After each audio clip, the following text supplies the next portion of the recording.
Hello guys, welcome again at GK इन्फोट्यूबर।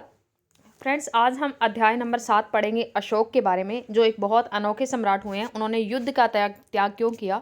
तो NCERT series चल रही है हमारी, लेसन नंबर 7 हमारा चल रहा है। 6th क्लास की जैसे ही ख़त्म हो जाएगी उसके बाद हम 6th का पहले कंप्लीट करेंगे, उसके बाद 7 और फिर 8 को लेकर के ऐसे लेकर के हम 6 to 12 करेंगे। तो अशोक एक अनोखा सम्राट कैसे, ये हम जानेंगे इस लेक्चर के अंदर। रोशन के रुपए। जन्मदिन पर रोशन को दादाजी से कड़क नोट मिले। उसने उन्हें अपने हाथ में दबा रखा था।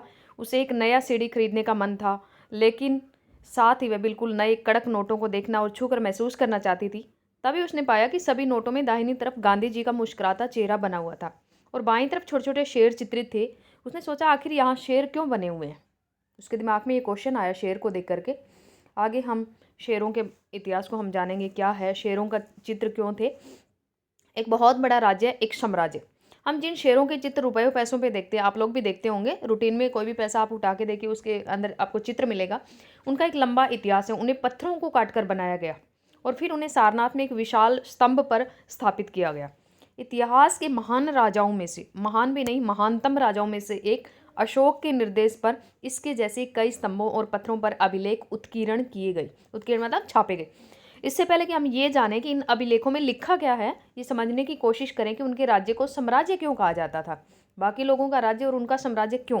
अशोक जिस साम्राज्य पर शासन करते थे उसकी स्थापना उनके दादाजी चंद्रगुप्त मौर्य, उनके पिता कौन थे, बिंदुसार, और उनके दादा कौन हुए, चंद्रगुप्त मौर्य, जिनको जो हमारे चाणक्य थे, उन्होंने उनको पढ़ा लिखा के शिक्षा दे करके तक्षशिला के अंदर उनको दीक्षा दी और उसके बाद में उनको राजा बनाया।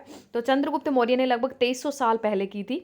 चाणक्य या कौटिल्य नाम के एक बुद्धिमान व्यक्ति, कौटिल्य जिनका नाम विष्णुगुप्त भी था, चाणक्य भी उनका नाम था और कौटिल्य भी जिनका नाम था, तो उन्होंने क्या किया कि चंद्रगुप्त की सहायता की थी। और चाणक्य के कई विचार हमें अर्थशास्त्र नाम की किताब में देखने को मिलते हैं। अर्थशास्त्र नाम की जो बुक है वो कौटिल्य ने लिखी थी, राजनीति के ऊपर लिखी थी और संस्कृत भाषा के अंदर लिखी थी। इसका आप ध्यान रखेंगे।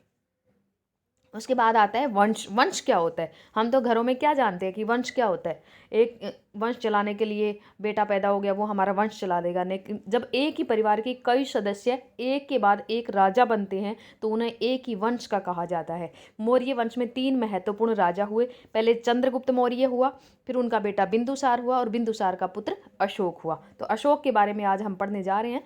साम्राज्य में बहुत से नगर थे। इनमें साम्राज्य की राजधानी पाटलिपुत्र, उज्जैन और तक्षशिला जैसे नगर प्रमुख थे। तक्षशिला उत्तर पश्चिम और मध्य एशिया के लिए आने जाने का मार्ग था। दूसरी तरफ उज्जैन उत्तरी भारत से, उत्तर भारत की साइड से उज्जैन दक्षिणी भारत जाने वाले रास्ते में पड़ता था। शायद नगरों में व्यापारी, सरकारी अधिकारी और शिल्पकार रहा करते थे। साम्राज्य के बहुत बड़े क्षेत्रों में किसानों और पशुपालकों के गांव बसे हुए थे। मध्य भारत जैसे इलाकों में ज़्यादातर हिस्सा है वो जंगलों से भरा हुआ था। मध्य भारत में जंगल, अभी भी वहाँ जंगल देखने को मिल जाएंगे। वहाँ पे लोग फल फूल का संग्रहण और जानवरों का शिकार करके जीविका चलाते थे। क्या करते थे लोग, फल फूल इकट्ठा करते थे और जानवरों का शिकार करके अपनी जीविका चलाते थे। साम्राज्य के अलग अलग इलाकों में भिन्न भिन्न भाषाएं लोग बोलते थे। वे लोग शायद अलग अलग प्रकार का भोजन भी करते थे और यहाँ तक कि अलग अलग किस्म की पोशाक भी पहनते थे। मतलब उनके कपड़ा, उनका खाने का ढंग अलग, उनके बोलने का ढंग अलग और उनके पहनने का ढंग अलग। राज्य साम्राज्य से कैसे अलग है, क्योंकि साम्राज्य राज्यों से बड़े होते हैं। साम्राज्य वो हो गया ना, जैसे कई नगरों का समूह हो गया, और उनकी रक्षा के लिए बड़ी सेनाओं की भी ज़रूरत होती है। इसलिए सम्राटों को राजाओं की तुलना में ज़्यादा संसाधनों की भी ज़रूरत होती है। संसाधन मतलब जो हम चीज़ें यूज़ करते हैं, साधन। इसी कारण उन्हें बड़ी संख्या में कर इकट्ठा करने वाले अधिकारियों की ज़रूरत होती थी। अब अधिकारियों की ज़रूरत हो तो वो क्या करेंगे, अधिकारियों की नियुक्ति करेंगे। क्योंकि मौर्य साम्राज्य बहुत बड़ा था, इसलिए अलग अलग हिस्सों पे अलग अलग ढंग ढंग से शासन किया जाता था। पाटलिपुत्र और उनके आसपास के इलाकों पे सम्राट का सीधा नियंत्रण था। पाटलिपुत्र और उसका आसपास के इलाके थे वो राजा के सीधे नियंत्रण में थे, क्योंकि उसकी राजधानी थी वो मेन, तो उसके ऊपर उनका सीधा नियंत्रण होगा ही। इसका मतलब ये हुआ कि इस इलाके के गाँवों और शहरों के किसानों, पशुपालकों, शिल्पकारों और व्यापारियों से कर इकट्ठा करने के लिए राजा अधिकारियों की नियुक्ति करता था। जो राजा के आदेशों का उल्लंघन करते थे, अधिकारी उनको सजा भी देते थे। उनमें से कई अधिकारियों को वेतन भी दिया जाता था। संदेशवाहक एक जगह से दूसरी जगह घूमते रहते थे और राजा के जासूस अधिकारियों के कार्यकलाप पर नजर रखते थे। जासूस भी रखते थे वो लोग, संदेशवाहक भी रखते थे। और इन सब के ऊपर सम्राट था। सम्राट का मतलब राजा था, जो राज परिवार और वरिष्ठ मंत्रियों की सहायता से सब पर नियंत्रण रखता था। मौर्य साम्राज्य के भीतर कई क्षेत्र या प्रांत थे। इन पर तक्षशिला और उज्जैन जैसी प्रांतीय राजधानियों से शासन किया जाता था। कुछ हद तक पाटलिपुत्र से इन क्षेत्रों पर नियंत्रण रखा जाता था और अक्सर राजकुमारों को वहां का राज्यपाल बनाकर भेजा जाता था। लेकिन ऐसा लगता है इन जगहों पर स्थानीय परंपराओं और नियमों को ही माना जाता था। प्रादेशिक केंद्रों के बीच विस्तृत क्षेत्र थे। इनके इलाकों में मौर्य शासक सिर्फ मार्गों और नदियों पर नियंत्रण रखने की कोशिश करते थे, जो कि आवागमन के लिए महत्वपूर्ण थे। यहाँ से उन्हें जो भी संसाधन कर और भेंट के रूप में मिलते थे, उन्हें इकट्ठा किया जाता था। उदाहरण के लिए शास्त्र में लिखा है, उत्तर पश्चिम कंबल के लिए, उत्तर पश्चिम में क्या है, कंबल, और दक्षिण भारत के लिए प्रसिद्ध था सोने के लिए। कर्नाटका से सोना मंगवाया जाता था, आपने पढ़ा होगा पहले भी।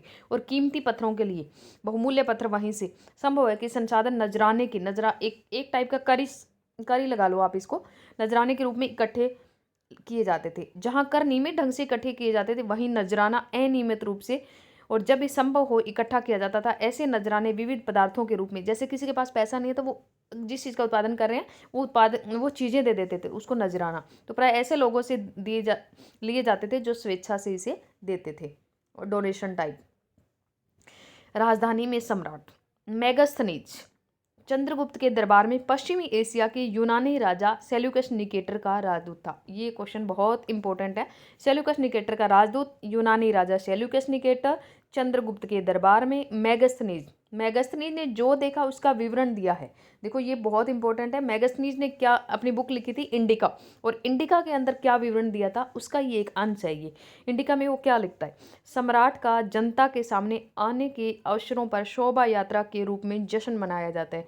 कहते हैं जब भी राजा जनता के सामने आता है तो बहुत जश्न मनाती है जनता। उन्हें एक सोने की पालकी में ले जाया जाता है, पालकी में बिठा के ले जाते हैं। उनके अंगरक्षक सोने और चांदी से अलंकृत हाथियों पे सवार रहते हैं, और उनके जो बॉडीगार्ड है वो सोने चांदी से छपे हुए हाथियों के ऊपर सवार रहते हैं।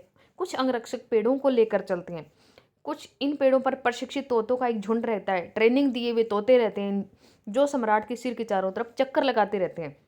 और तोतों का झुंड क्या करता है, सम्राट के चारों ओर चक्कर लगाता है। राजा सामान्यतः हथियारबंद महिलाओं से घिरे होते हैं। चारों तरफ महिलाएं होती है जिनके पास हथियार होते हैं।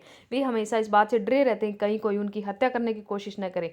उनके खाना खाने से पहले खास नौकर उस खाने को चखते हैं, और राजा के लिए कितना ध्यान रखते हैं कि जब राजा जो जिस खाने को खाएगा उससे पहले खाने को चखते हैं लोग। वे लगातार 2 रात एक ही कमरे में नहीं सोते थे सुरक्षा के लिए। और पाटलिपुत्र के बारे में उन्होंने क्या बोला है, ये तो राजधानी के अंदर सम्राट कैसे रहता है वो सब चीज़ें, और पाटलिपुत्र आधुनिक जो पटना है उसके बारे में क्या कहा गया है। ये एक विशाल और खूबसूरत नगर है। ये एक विशाल प्राचीर मतलब दीवार से घिरा है। इसमें 517 ब्रुज है और 64 द्वार है। ये इंपॉर्टेंट है। 2 और 3 मंजिल वाले घर लकड़ी और कच्ची ईंटों से बने हैं। राजा का महल भी काठ से बना है और पत्थर की नक्काशी से अलंकृत किया गया है। यह चारों तरफ से उद्यानों और चिड़ियों के लिए बसेरों से घिरा है। अब देखो इसमें क्वेश्चन देखा है, राजा द्वारा खाना खाने से पहले खास नौकर उस खाने को क्यों चखते हैं। सिंपल सी बात है कि उसमें कोई जहर ना मिला दे, राजा हमारा मर ना जाए, इसलिए चखते थे। पाटलिपुत्र मोहनजोदड़ो से किस तरह भिन्न था। मोहनजोदड़ो एक बहुत पुराने वो खोदा हुआ शहर था, और पाटलिपुत्र है वो बिल्कुल इससे अलग है, राजधानी है। और मोहनजोदड़ो तो पाकिस्तान का इलाका है। और अंत में जंगल वाले इलाके आते थे। वहाँ रहने वाले लोग काफ़ी हद तक स्वतंत्र थे। राजधानी पूरा नियंत्रण में थी राजा के। उनसे ये उम्मीद की जाती थी कि वो मौर्य पदाधिकारियों को हाथी, लकड़ी, मधु और मोम जैसी चीज़ें ला के दे। क्या चीज़ें, हाथी, उनको इधर उधर युद्ध के लिए जाना, लकड़ी का यूज होता था, मधु का यूज होता था, और मोम जैसी चीज़ें उनको ला कर दे। मोम की पहले मूर्तियाँ बनती थी ना। अशोक एक अनोखा सम्राट। अब सबसे अनोखा सम्राट क्यों था अशोक। अशोक मौर्य वंश के सबसे प्रसिद्ध शासक थे। वह ऐसे पहले शासक थे जिन्होंने अभिलेखों द्वारा जनता तक अपने संदेश पहुंचाने की कोशिश की। जो भी चीज़ अशोक बोलना चाहता था, जो जनता तक पहुंचाना चाहता है, उन्होंने क्या किया, अभिलेख लिखवाए अपने, और उन अभिलेखों को फिर जनता तक संदेश पहुंचाने की कोशिश की। अशोक के ज़्यादातर अभिलेख है वो प्राकृतिक और ब्राह्मी लिपि में हैं। वैसे तो उन्होंने 3-4 लिपियों का, यूनानी लिपि का भी प्रयोग किया है, सहबाजगढ़ी, मानसेरा का भी प्रयोग किया है, खरोष्टी लिपि का भी यूज किया है इन्होंने। तो ब्राह्मी लिपि में सबसे ज़्यादा, और भाषा इनकी प्राकृत थी जो आम लोगों की समझ में आ जाती थी। कलिंग युद्ध का वर्णन करता हुआ अशोक का अभिलेख। अपने एक अभिलेख में अशोक ने ये बात कही। अशोक का बहुत इंपॉर्टेंट है ये चैप्टर, अशोक की एक एक बात बहुत इंपॉर्टेंट, आपको बड़े ध्यान से सुनना होगा। अपने एक अभिलेख में अशोक ने ये बात कही, राजा बनने के 8 साल बाद मैंने कलिंग विजय की। कब की? 8 साल बाद, जब वो बने थे 269 के अंदर और 261 के अंदर उन्होंने कलिंग विजय की। ये ईसा पूर्व की बातें हैं। लगभग 1.5 लाख लोग बंदी बना लिए गए, 1 लाख से भी ज़्यादा लोग मारे गए। कितने लोग? 1 लाख से ज़्यादा। इससे मुझे अपार दुख हुआ। क्यों? जब किसी स्वतंत्र देश को जीता जाता है तो लाखों लोग मारे जाते हैं और बहुत सारे बंदी बनाए जाते हैं। इसमें ब्राह्मण और शरवण भी मारे जाते हैं। जो लोग अपने सगे संबंधियों और मित्रों को बहुत प्यार करते हैं, दासों और मृतकों के प्रति दयावान होते हैं, वो भी युद्ध में या तो मारे जाते हैं या अपने परिजनों को खो देते हैं। इसीलिए मुझे पश्चाताप हो रहा है। अब मैंने धम्म पालन करते हुए दूसरों की को इसकी शिक्षा देने का निश्चय किया है। मैं मानता हूँ कि धम्म के माध्यम से लोगों का दिल जीतना बलपूर्वक विजय पाने से ज़्यादा अच्छा है। मैं ये अभिलेख भविष्य के लिए एक संदेश के रूप में इसलिए उत्कीर्ण कर रहा हूँ कि मेरे बाद मेरे बेटे और पोते युद्ध ना करें। इसके बदले उन्हें सोचना चाहिए कि धम्म को कैसे आगे बढ़ाया जाए। धम्म का मतलब क्या होता है? धर्म होता है एक टाइप से रक्षा करना लोगों की। कलिंग की लड़ाई से युद्ध कलिंग की लड़ाई से युद्ध को लेकर अशोक के विचारों में परिवर्तन कैसे हुआ? क्योंकि इतने लोग मारे गए तो उनका ना दिल थोड़ा सा पिघल गया इन चीज़ों को सब देख करके, तो उन्होंने परिवर्तन लाया अपने आप के अंदर। अशोक का कलिंग युद्ध। कलिंग उड़ीसा में पड़ता है ये, तटवर्ती उड़ीसा का प्राचीन नाम है। अशोक ने कलिंग को जीतने के लिए एक युद्ध लड़ा, लेकिन युद्ध जनित हिंसा और खून खराबा देकर उन्हें युद्ध से वितृष्णा वितृष्णा मतलब एक घृणा टाइप हो गई। उन्होंने निर्णय लिया कि वे भविष्य में कभी युद्ध नहीं करेंगे। आगे है अशोक का धम्म। अशोक का धम्म क्या था? अशोक के धम्म में किसी देवता की पूजा और किसी कर्मकांड की आवश्यकता नहीं थी। भी लोग धर्म का पालन कैसे करेंगे, ऐसा कुछ नहीं था उसमें। उन्हें लगता था कि जैसे पिता अपने बच्चों को अच्छे व्यवहार की शिक्षा देते, वैसे ही ये हमारा भी कर्तव्य है कि अपनी प्रजा को अच्छे निर्देश दें, और वो बुद्ध के उपदेशों से भी प्रेरित हुए थे। ऐसी कई समस्याएं थी जिनके लिए उनमें संवेदना थी। उनके साम्राज्य में अलग अलग धर्मों को मानने वाले लोग थे। इससे कई बार टकराव पैदा हो जाता और जानवरों की बलि चढ़ाई जाती थी। दासों और नौकरों के साथ क्रूर व्यवहार किया जाता था। इनके अलावा परिवार में व पड़ोसियों के बीच भी झगड़े होते थे।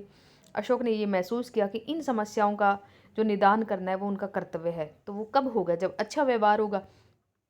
इसलिए उन्होंने धम्म महामात, क्या? धम्म महामात, ये अधिकारी का नाम है। धम्म महामात नाम के अधिकारियों की नियुक्ति की, जो जगह जगह जाकर धम्म की शिक्षा देते थे। इसके अतिरिक्त अशोक ने अपने कई संदेश कई स्थानों पर शिलाओं और स्तंभों पर भी खुदवा दिए। अधिकारियों को ये निर्देश दिया गया कि वे राजा के संदेश को उन लोगों को पढ़कर सुनाए जो खुद पढ़ नहीं सकते थे। मतलब जो लोग अनपढ़ थे उनको पढ़ के सुनाना होता है। अशोक के धम्म के विचारों को प्रसारित करने के लिए उन्होंने सीरिया, मिस्र, ग्रीस और श्रीलंका में तो उन्होंने अपनी पुत्र और पुत्री को, महेंद्र और संघमित्रा को भेजा था। तो इसमें भी अलग अलग लोगों को अलग अलग जगह पे भेजा था। उन्होंने सड़कें बनवाई, कुएं खुदवाए, विश्राम गृह बनवाए। इसके अतिरिक्त उन्होंने मनुष्य और जानवरों की चिकित्सा की भी व्यवस्था की। पशु बलि की भी इन्होंने निंदा की थी। अपनी प्रजा के लिए अशोक के संदेश। अशोक का लेसन एक एक चीज़ इंपॉर्टेंट है, इसलिए मैं कुछ भी चीज़ छोड़ूंगी नहीं इसमें। लोग विभिन्न अवसरों पर अनुष्ठान मतलब यज्ञ करते थे। उदाहरण के लिए जब वे बीमार होते थे तब उनके बच्चों का विवाह होता था, जब बच्चों का जन्म होता था, जब यात्रा शुरू करते थे वो तरह तरह के अनुष्ठान करते थे। ये कर्मकांड किसी काम के नहीं। इसके बदले यदि लोग दूसरी रीतियों को माने तो वे ज़्यादा फलदायी होंगी। वे अन्य प्रकार की रीतियाँ क्या है? अशोक कहता है इन चीज़ों को कि ये चीज़ें ऐसे फालतू की चीज़ें हैं, इनको छोड़ो आप। तो ये वे हैं जो अपने दासों और नौकरों के साथ अच्छा व्यवहार कहते हैं। मानव जाति के साथ अच्छा व्यवहार करो, बड़ों का आदर करो, जीवों के ऊपर दया करो, ब्राह्मण और शरणों को दान दो। ये सब चीज़ें हैं। ये फालतू के रीति रिवाज छोड़ो आप, अनुष्ठान वगैरह। अपने धर्म की प्रशंसा और दूसरों के धर्म की निंदा करना, दोनों ही बातें गलत है। उन्होंने ना तो किसी धर्म को बहुत ज़्यादा महत्व दिया, ना किसी धर्म की निंदा की। मतलब उनको बराबर लगा भी सब आदर करो सब चीज़ों का। दोनों ही बातें गलत है। कहते किसी की ज़्यादा प्रशंसा और किसी की निंदा करना ठीक नहीं है। हर किसी को दूसरे धर्म का आदर करना चाहिए। यदि कोई अपने धर्म की बड़ाई और दूसरों की बुराई करता है तो वो वास्तव में अपने धर्म को नुकसान पहुंचा रहा है। इसलिए हर किसी को दूसरे के धर्म के प्रमुख विश्वासों को समझने की कोशिश करते हुए उनका आदर करना चाहिए। भारत के प्रथम प्रधानमंत्री पंडित जवाहरलाल नेहरू ने लिखा है, उनके धर्मादेश आज भी हमें एक ऐसी भाषा में बात करते हैं जिन्हें हम समझ सकते हैं और जिसे हम बहुत कुछ सीख सकते हैं। प्रधानमंत्री जी ने ये कहा था। अशोक ने धम्म के विचारों को दूर दूर तक फैलाने के लिए उन बातों को बताया जो आपके अनुसार आज भी प्रासंगिक है। अशोक के संदेश में उन हिस्सों को बताओ जो आज भी प्रासंगिक है। ये देखो, ब्राह्मी लिपि। आधुनिक भारत की ज़्यादातर लिपियाँ पिछले सैकड़ों वर्षों में ब्राह्मी लिपि से उत्पन्न हुई। यहाँ आप ए अक्षर को अलग अलग भाषाओं की लिपियों में देख सकते हैं।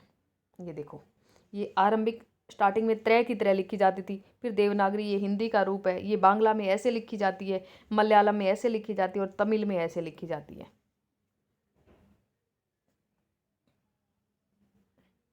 अन्यत्र मौर्य साम्राज्य के उभरने से थोड़ा पहले, लगभग 2400 साल पहले, चीन में सम्राटों ने चीन की दीवार का निर्माण किया। और इससे बनाने का उद्देश्य क्या था? उत्तरी सीमा की पशुपालक लोगों से रक्षा करना। अगले 2000 वर्षों तक इस दीवार का निर्माण कार्य चलता रहा। क्योंकि साम्राज्य की सीमाएं बदलती रही, ये दीवार लगभग 6400 किलोमीटर लंबी है और ये पत्थर और ईंट से बनी है। इसकी ऊपरी सतह सड़क जैसी चौड़ी है। इस दीवार को बनाने के लिए हजारों लोगों को काम करना पड़ा और हर 100 से 200 मीटर की दूरी पर इस पर निगरानी के लिए ब्रिज बने हुए हैं। पड़ोसी देशों के प्रति अशोक का रवैया, वो चीनी सम्राट जो थे उनके रवैये से कैसे भिन्न था। इसमें कुछ वर्ड आए। साम्राज्य जैसे नगरों का समूह, राजधानी होती है एक, अधिकारी जो लोग हम नियुक्त करते हैं जिनको वेतन देते हैं, संदेशवाहक जो संदेश देने का काम करते हैं, प्रांतों का समूह एक साम्राज्य हो गया, और धम हो गया धर्म।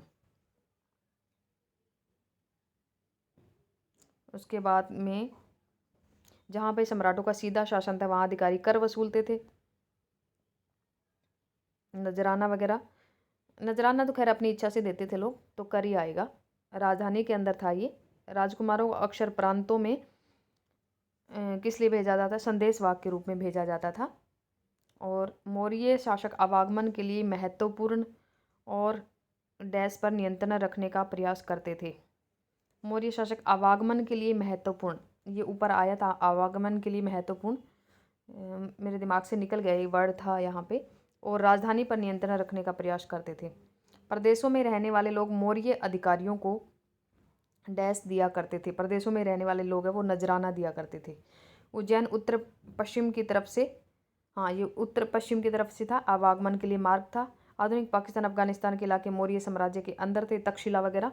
चंद्रगुप्त के विचार है वो अर्थशास्त्र में लिखे गए हैं। चंद्रगुप्त के विचार मैं उसमें इंडिका में लिखे हैं मेगास्थनीज ने। कलिंग बंगाल का प्राचीन नाम था। कलिंग है वो उड़ीसा में पड़ता है। और अशोक के ज़्यादातर अभिलेख है वो ब्राह्मी लिपि में, ये भी ठीक है। तो एक बार हम फिर थोड़ा सा देख लेते हैं, कुछ भी अगर रह गया होगा, इसका रहना नहीं चाहिए कुछ भी हमारे इसमें।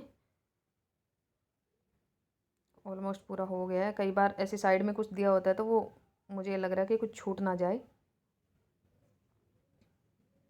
ये सब हो गया है। राजधानी हो गया है।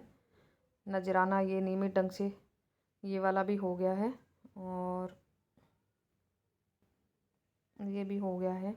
संदेशवाहक वाला भी हो गया है। राज्य साम्राज्य वाला भी हो गया है। और ये शायद थोड़ा सा रह गया है। उस युग के प्रमुख नगर और अभिलेख, जहाँ पे अभिलेख मिले हैं, ये देखो, ये कांधार में मिला है, ये तक्षशिला, और इधर कलसी टोपरा, इधर बिहार दिल्ली के पास दिल्ली टोपरा का अभिलेख मिला है। इधर सारनाथ के अंदर मिला है, सांची का मिला है, गिरनार के मिला, गुजरात में मिला है, सोपारा इधर महाराष्ट्र में मिला है, मस्की में मिला है, मस्की ये कर्नाटक का एरिया पड़ता है, ब्रह्मगिरी और येरागुडी ये तमिलनाडु, और कलिंग का धौली और जोगड़ है इधर मिला है, लोरिया इधर मिला है, रामपुरवा बिहार में मिला है, कौशाम्बी रूपनाथ, यहाँ पे सब जगह पे इनके अभिलेख मिले हैं। और एक ये जिन जगहों पर अशोक के शिलालेख मिले उन्हें लाल बिंदुओं से दिखाया गया है। ये लाल बिंदु हमने देख लिए हैं और ये भी हमने देख लिया। ये पूरा हो गया हमारा, तो ऑलमोस्ट ये कंप्लीट हो गया है। कुछ भी अगर छूट गया, वो एक नाम मुझे ध्यान नहीं आ रहा, वो आप देख लेना, लेसन को कंप्लीट कर लें। तो आज का ये लेसन हमारा कंप्लीट है। मैंने कोशिश की है कम से कम टाइम में थोड़ा स्पीडली बोल करके इसको, ताकि आपका टाइम वेस्ट ज़्यादा ना हो और पूरा का पूरा लेसन आपको मिल जाए पढ़ने को कम से कम टाइम में। तो आज के लिए इतना ही। नेक्स्ट वीडियो में नेक्स्ट लेसन के साथ मिलेंगे। Take care, bye bye.